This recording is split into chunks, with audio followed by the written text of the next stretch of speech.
Graphic India presents Bahubali Battle of the Bold. Narration by Mohit Verma.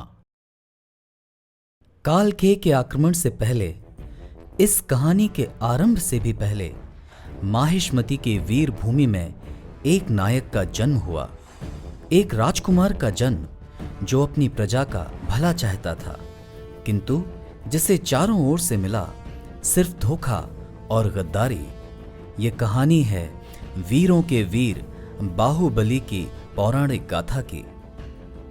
सदियों पहले माहिष्मति के शक्तिशाली और शांति प्रिय राज्य पर महाराज महादेव का शासन था। वह एक स्वर्णिम युग था। कुछ समय पश्चात महाराज और महारानी की मृत्यु हो गई। राजा महादेव के बड़े भाई बिज्जल देव ने राज्य का सिंहासन अपने छोटे भाई के लिए त्याग दिया, किंतु वह मन ही मन उस सिंहासन को हासिल करने का स्वप्न देखा करते थे। आज महाराज महादेव और महारानी की मृत्यु के पश्चात बिज्जल देव की दृष्टि अपने पुत्र भल्लाल देव पर जा टिकी, जिसे वह माहिष्मति का सम्राट बनते देखना चाहते थे।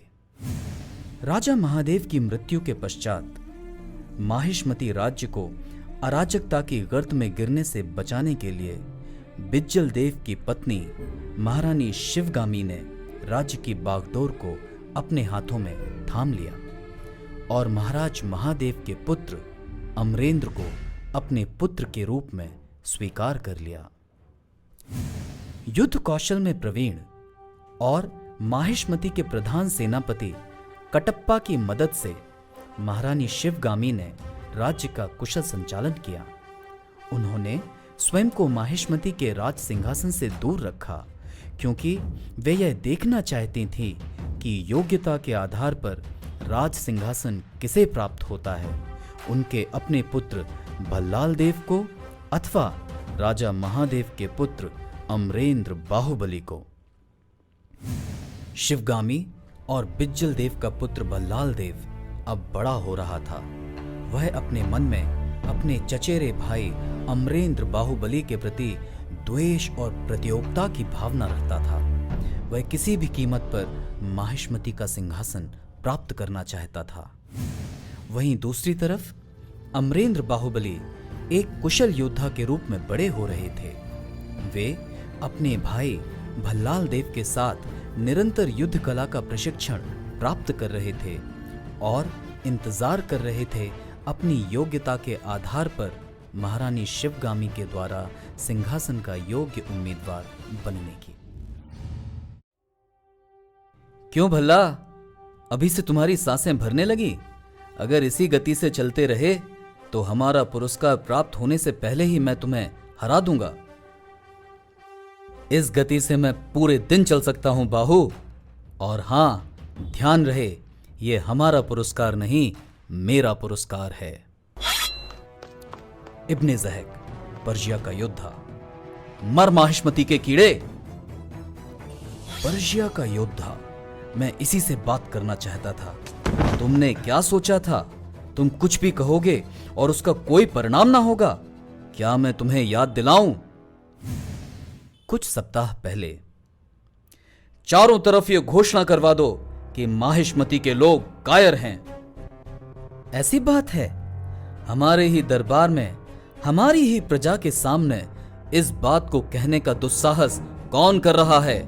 क्या तुम्हें अपनी जबान से जरा भी प्यार नहीं है?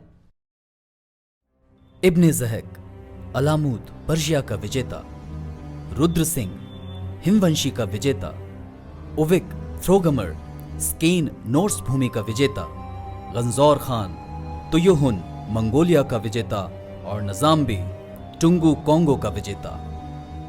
हम सब शूरवीरों के शूरवीर हैं। हमने संपूर्ण विश्व की यात्रा की है और दुनिया के बड़े से बड़े सूरमा को युद्ध की चुनौती देकर पल भर में धराशायी किया है। हमने माहिष्मति के महान योद्धा राजकुमारों के बारे में भी बहुत सुना है, पर यहां आकर हमने देखा कि वे तो एक बच्चे की तरह भीगी बिल्ली बनकर अपनी मां के आंचल में छुपे बैठे हैं। रुक जाओ। किंतु महारानी, इन योद्धाओं ने माहिष्मति को चुनौती दी है। इन्होंने हमारे राजकुमारों का और मेरा अपमान किया है।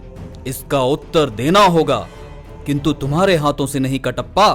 मेरे पुत्र इनकी चुनौती के उत्तर में इन्हें एक सच्चे और नीतिगत युद्ध में हराएंगे और माहिष्मति का सम्मान वापस लाएंगे। मेरे पास इस तरह की चुनौती के लिए एक उत्तम विचार है। एक ऐसी चुनौती जो इन विजेताओं की योग्यता को परखने के लिए बिल्कुल उपयुक्त है। हिमवंशी राज्य के दुर्गम पहाड़ों के बीच में दुनिया का सबसे दुर्लभ पक्षी रहता है, जिसका नाम है रत्न पक्षी। उस पक्षी तक पहुंचना लगभग असंभव है। वीर से वीर योद्धा ने कोशिश की और असफल रहे। इसके बावजूद रत्न पक्षी की तलाश में अनेकों योद्धा जाते हैं, सिर्फ एक वस्तु की तलाश में जिसके समान दुनिया में दूसरी कोई वस्तु नहीं है, और वह है रत्न पक्षी का अंडा। अद्भुत, अप्रतिम, एक दुर्लभ पुरस्कार जो सिर्फ उसको प्राप्त होगा जो दुनिया का सर्वश्रेष्ठ योद्धा होगा।